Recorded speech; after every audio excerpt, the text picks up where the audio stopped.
কাল ভোর রাতে প্রচুর পরিমাণে বৃষ্টি হয়েছে, যার জন্য এই কয়েকদিন ধরে যে বীভৎস একটা গরম পড়েছিল তার থেকে কিছুটা তো নিস্তার মিলেছে। আজ সকাল থেকেই আকাশের মুখটা ভার, যেহেতু ভোর রাতেই একদম বজ্রবিদ্যুৎ সহ বৃষ্টি হয়েছে, আর থেকে থেকে ওই ছিটছিট করে বৃষ্টিও পড়ছে, সেই জন্য গাছের পাতাগুলো একদমই ভেজা। By the way, good morning everyone, welcome back to my channel. আজকে বৃহস্পতিবার, মানে প্রত্যেকটা বাঙালি গৃহস্থ বাড়িতে লক্ষ্মী পুজোর দিন এবং প্রত্যেকটা বাড়ির গৃহবধূর ব্যস্ততার দিন। মাও সেই জন্য সকাল সকাল উঠে স্নান সেরে সুন্দর করে সিংহাসন সাজিয়ে লক্ষ্মী পুজোয় ব্যস্ত। ওই বাড়িতে হয়তো সোনামাও একইভাবে আজকের দিনে ব্যস্ত হয়ে রয়েছে। আমি একটু ছাদে ঘুরতে আসলাম, যেহেতু একটা মিষ্টি সুন্দর হাওয়া দিচ্ছিল, সেই কারণে। কিছু ঘন্টা আগেও বেশ কিছুটা বৃষ্টি হয়েছে, সেই কারণে আমার ছাদের মেঝেটাও অধিকাংশটাই ভিজে রয়েছে। কিছুদিন আগে বাড়িতে অনেক রকম মিষ্টি এসেছিল, বাবাকে আসলে কেউ গিফট করেছিল, তো মা সেই সমস্ত মিষ্টি থেকে একটা করে মিষ্টি সব আমার জন্য তুলে সরিয়ে রেখে দিয়েছিল আমি আসবো বলে। সকালবেলাটা ভাবলাম মিষ্টি মুখ দিয়ে শুরু করি, আর কোনটা খাবো ভাবতে ভাবতেই আমসত্ত্ব দিয়ে র্যাপ করা মিষ্টিটাই পছন্দ হলো। যাই হোক, মিষ্টিগুলো কিন্তু সবকটাই খুব ভালো ছিল। এখন বাজে প্রায় 10:45, আর মার আজকে ব্রেকফাস্ট বানানোর একদমই কোনো সময় থাকে না, তো সেই জন্য কালকেই বলেছিল যে তুই তো চাউমিন খেতে ভালোবাসিস, চাউমিন আনাই আছে, কাল সকালবেলা চাউমিনটা তুই বানাস তোর আর আমার জন্য। তো সেই মতন আমি আর দেরি করিনি, আর এতদিনে তোমরা জেনে গেছো যে চাউমিন আমার কত পছন্দের, সেই জন্য চলে আসলাম ব্রেকফাস্টটা বানাতে। আজকে সবজি বলতে একটু গাজর আর আলু কুচি করে নিয়েছি, একটু কাঁচা লঙ্কাও কুচিয়েছি, কিন্তু সেটা দেখা যাচ্ছে না। আর রয়েছে কাঁচা ছোলা, যেটা মা কালকে রাতেই ভিজিয়ে রেখেছিল আজকে চাউমিন খাবো বলে, কারণ আমি ছোলা দিয়ে চাউমিন খেতে কতটা ভালোবাসি সেটা তো মা জানে, সেই কারণেই। আজকে অবশ্য বাদামটা নেই, তো ঠিক আছে, যে কোনো একটা হলেই হলো, বাদাম কি ছোলা যেটাই চাউমিনে দেওয়া হোক না কেন, সেই ছোটোবেলার স্কুল টিফিনে চাউমিনের কথাটাই কিন্তু মনে পড়ে যায়। চাউমিনটা সেদ্ধ করে জল ঝরিয়ে আমি তার ওপর দিয়েই ম্যাগি মশলা আর হলুদ দিয়ে রেখে দিয়েছিলাম, কিন্তু সেই শটটা নেওয়া হয়নি, কারণ নিতে গিয়ে আমি দেখলাম যে আমি ক্যামেরাটা অফ করে রেখেছিলাম, সেই কারণে। চাউমিনটা বানাতে গিয়ে বুঝলাম যে এই চাউমিনটা খুবই ভালো, বেশ সুন্দর, একদম ঝরঝরে হয়েছে। আসলে সব চাউমিন কিন্তু দেখবে এরকম ঝরঝরে হয় না, কিছু কিছু চাউমিন খুব মনোযোগ সহকারে সেদ্ধ করতে হয়, নয়তো সেটা গলে গলে যায়। এই তো বানানো হয়েই গেল, মাও এরপর পুজো করে উঠে পড়বে, আর মা উঠলেই আমরা ব্রেকফাস্টটা করে নেব।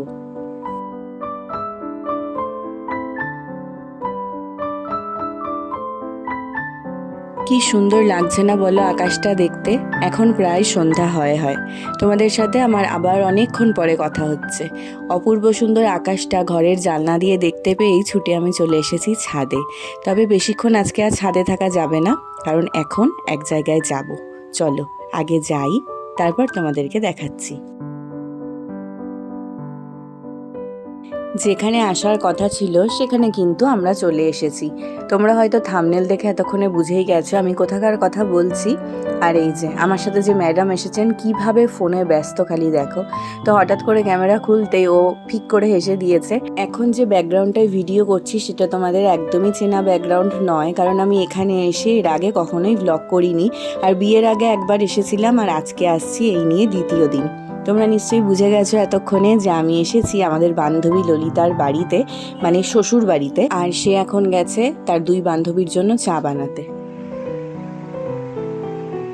কি ব্যাপারটা কি তোর? এই দিকে তাকিয়ে কথা বল, অন ক্যামেরা কথা বলবি, অন ক্যামেরা। কেন তুই কাজ করবি? তোর কি কাজ করার কথা ছিল? জানিস সন্ধ্যাবেলা এলোকেশি হয়ে থাকলে কি হয়? ভূতে ধরে কিন্তু, রাত্রে ভয় পেলে কিন্তু তখন বলবি না তৃষা তুই এসে বাঁচা আমায়। এই মা, সত্যি? এই খবরদার করিস না এরম, রাতে চুল খুলে শুতে নেই। দেখ আজকে আমার ব্লগের থ্রুতে ধরা পড়ে গেলি তুই, যে সারাদিন তুই এলোকেশি হয়ে থাকিস নাকি। হালকা করে একটা বিনুনি বেঁধে শুবি। তোর ওপর ভূত থুত ভর করেনি তো? দেখি তুই টাকা তো ভালো করে, তো চোখ। শর্মিষ্ঠা দিকে আমাদের জন্য খুব অপূর্ব সুন্দর একটা চা বানিয়ে নিয়ে চলে এসেছে, আর আমার বিস্কুট খেতে ইদানিং চাই একদম ভালো লাগে না, কিন্তু শর্মিষ্ঠা জোর করলো বলেই খাচ্ছি। আর এই দেখো, এই সেই বিখ্যাত কালো কাপ, যেটার ঘটনা তো তোমরা সবাই জানোই, কিন্তু অপূর্ব সুন্দর চাটা হয়েছে, মানে দারুণ, মানে এক কথায় দারুণ। দারুণ চা বানাতে শিখেছে। সিরিয়াসলি দারুণ হয়েছে চাটা। কাকিমা মানে শর্মিষ্ঠার মাও জানো তো দারুণ চা বানায়, তো ওর হাতে আমি সেই ফ্লেভারটাই আজকে এসে পেলাম, আর সেটাই ওকে বললামও। তো দেখো আমরা আজকে এসেছি আমাদের বান্ধবী ললিতার বাড়িতে, মানে হচ্ছে শ্বশুর বাড়িতে, এখন নিজের বাড়ি যেটা, আর পূর্বাশা সমানে ল্যাথ খাচ্ছে এসে। এই তোর ব্যাপারটা কি রে? কতদিন পর দেখা হয়েছে সত্যি এই ভাইয়ের সাথে কতদিন পর দেখা হলো? বলতো কেমন আছিস, বলতো কেমন আছিস। আমাদের আড্ডাটা মিস করছিলাম, জাস্ট অনেক দিন পর আজকে হচ্ছে। হ্যাঁ, তোমার মন আনন্দের জন্যই আমাদের কিন্তু সবকিছু, বুঝেছো? এই শর্মিষ্ঠা শোন, আজকে তোর বাড়ি এসে খুব মনটা খারাপ লাগছে, কেন বলতো? হ্যাঁ, নিমন্ত্রণ করতে এসেছিলাম, আবার তুই সেই দিন আমাকে আইবুড়ো ভাত খাইয়েছিলি। 1 বছরের বেশি, প্রায় 1.5 বছর। কি করব বল, আর একে দেখো মানে একটা মানে অসুস্থ অসুস্থ আবভাব। না তোর কি মন খারাপ লাগছে? আচ্ছা তুই কি আমাদের মিস করিস? সত্যি কথা বলবি,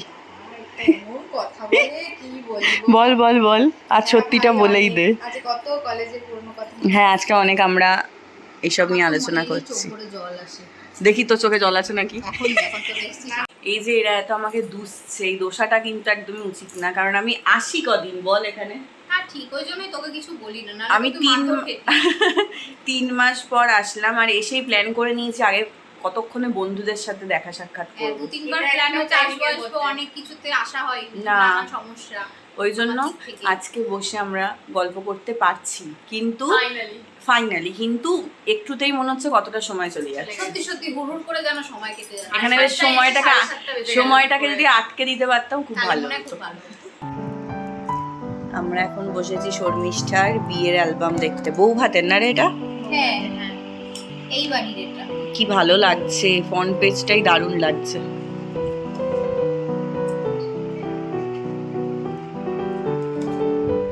এই কদিন পর, বছর পর পেলি? 1 বছরের মধ্যেই পেয়েছি, কিন্তু ওই বাড়িটা আজও পাই। তাহলে আমি নিজেকে একটুখানি তোর কথা শুনে সান্ত্বনা দিতে পারি। এইসব দেখে আমার মনটা খারাপ হয়ে যায় ভীষণ, খুব মিস করি। দাঁড়া তো, আমার বিয়েটা তো এলোই না এখনো। দাঁড়া আসবে, চিন্তা করিস না।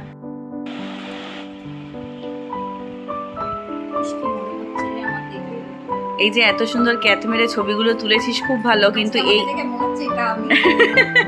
কিন্তু গোটা অ্যালবামে আমরা কোথাও নেই, এগুলো উচিত। পাবি, দাঁড়া, আমার ওই বাড়িটায় পাবি তোরা। অথচ আমরা মেয়ের বিয়েটা দিলাম। হ্যাঁ, আমরা কিন্তু মেয়েটার বিয়েটা দিয়েছি বল। বলতেই পারছি না আমি। কি ভালো লাগছে শর্মিষ্ঠার এই ছবিটা। এটা কি তুই? আমার পরে এই মুখটা দেখা না রে, এটা তুই। দারুণ সাজিয়েছিল, ওর আই মেকআপটা বিশাল ভালো করেছিল, দারুণ লাগছে। শর্মিষ্ঠার বিয়ের 1 মাস পরেই আমার বিয়ে ছিল, আর রিসেন্ট ওর অ্যালবাম এসেছে, আমার অ্যালবাম এখনও আসেনি। তাই আমি বলছি যে তোর অ্যালবামটা দেখে আমি মনে শান্তি পাই, আমারটা তো আর এখনো এলো না। শান্তি পা, আমার ওই বাড়িটা আজও পাইনি। ও, তুই ওই বাড়িটা এখনো পাসনি? তাহলে ঠিক আছে, আমি তো 1 মাস পরে ছিলাম। এখন আবার আরেক প্রস্থ খাওয়া দাওয়ার যা বহর, তাতে আমি মাকে ফোন করে বাড়িতে বলে দিয়েছি যে আমি কিন্তু বাড়ি গিয়ে আজকে আর কিচ্ছু খাবো না। শর্মিষ্ঠা আর জেঠিমা মানে শর্মিষ্ঠার শাশুড়ি দেখো এখানে আমাদের জন্য ঘুগনি, লুচি সমস্ত কিছু বানিয়েছে, সাথে মিষ্টিও রয়েছে। আর লুচি একটা এমন জিনিস যেটাকে আমি কখনোই প্রত্যাখ্যান করতে পারি না। সিরিয়াসলি রে, ঘুগনিটা খুব ভালো হয়েছে। লুচি তো আমার এমনিতেই প্রিয়, এটা তো তুই জানিস। সত্যি বাবা, লুচিটা মনে হয় কেউই ছাড়তে পারে না। পূর্বাশা পারিস? কেন?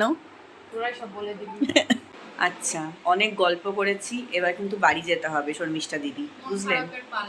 আচ্ছা তোরা একটা কথা বলতো, আমি নয় দূরে থাকি, তোরা দুজন কাছাকাছি থাকিস, তোরা কেন দেখা করিস না? দেখা করলেই তোকে নিয়েই কথা হবে। আরে তবু একটু জাস্ট একটু আড্ডা তো মেরে নিতে পারিস। আমি তো কবে আসি আমার ঠিক থাকে না। একজন না থাকলে আরেকজন মানে খারাপ হয়।